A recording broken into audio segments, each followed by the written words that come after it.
यहाँ पर अर्जुन कृष्ण की कृपा से ही अपने विचार व्यक्त करता है।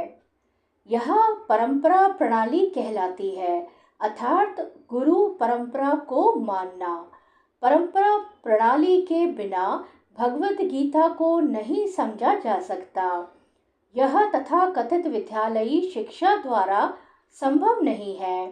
दुर्भाग्यवश जिन्हें अपनी उच्च शिक्षा का घमंड है, वे वैदिक साहित्य के इतने प्रमाणों के होते हुए भी अपने इस दुराग्रह पर अड़े रहते हैं कि कृष्ण एक सामान्य व्यक्ति है। हे कृष्ण, आपने मुझसे जो कुछ कहा है उसे मैं पूर्णतया सत्य मानता हूँ।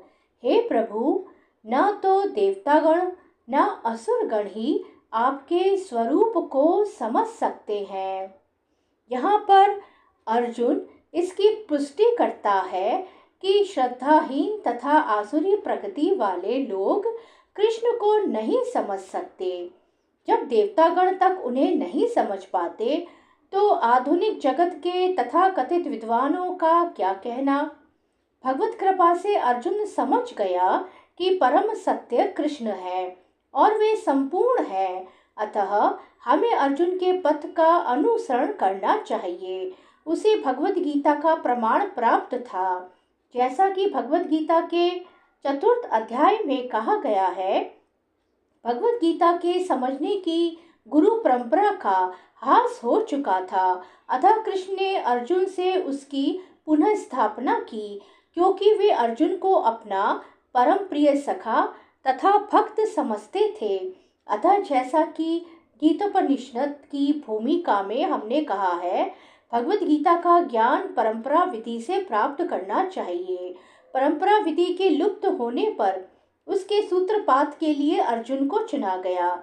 हमें चाहिए कि अर्जुन का हम अनुसरण करें, जिसने कृष्ण की सारी बातें जान ली। तभी हम भगवत गीता के सार को समझ सकेंगे और तभी कृष्ण को भगवान रूप में जान पाएंगे। हे परम पुरुष, हे सबके उद्गम, हे समस्त प्राणियों के स्वामी, हे देवों के देव, हे ब्रह्मांड के प्रभु, निसंदेह एकमात्र आप ही अपने को अपनी अंतरंगा शक्ति से जानने वाले हैं।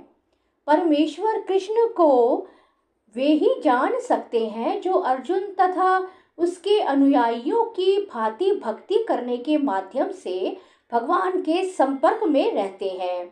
आसुरी या नास्तिक प्रकृति वाले लोग कृष्ण को नहीं जान सकते। ऐसा मनोधर्म जो भगवान से दूर ले जाए परम पातक है, और जो कृष्ण को नहीं जानता उसे भगवत गीता की टीका करने का प्रयत्न नहीं करना चाहिए। भगवत गीता कृष्ण की वाणी है और चूंकि यह कृष्ण का तत्व विज्ञान है, अतः इसे कृष्ण से ही समझना चाहिए, जैसा कि अर्जुन ने किया।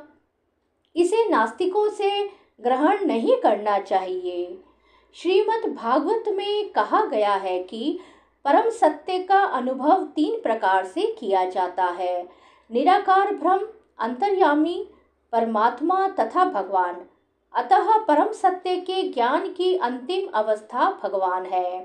हो सकता है कि सामान्य व्यक्ति अथवा ऐसा मुक्त पुरुष भी जिसने निराकार ब्रह्म तथा अंतर्यामी परमात्मा का साक्षात्कार किया है, भगवान को ना समझ पाए। अतः ऐसे व्यक्ति को चाहिए कि वे भगवान को भगवत गीता के श्लोकों से जानने का प्रयास करें, जिन्हें स्वयं कृष्ण ने कहा है। कभी कभी निर्विशेषवादी कृष्ण को भगवान के रूप में या उनकी प्रामाणिकता को स्वीकार करते हैं, किंतु अनेक मुक्त पुरुष कृष्ण को पुरुषोत्तम रूप में नहीं समझ पाते। इसलिए अर्जुन उन्हें पुरुषोत्तम कहकर संबोधित करता है। श्री कृष्ण शरणम मम, श्री कृष्ण शरणम मम, श्री कृष्ण शरणम मम।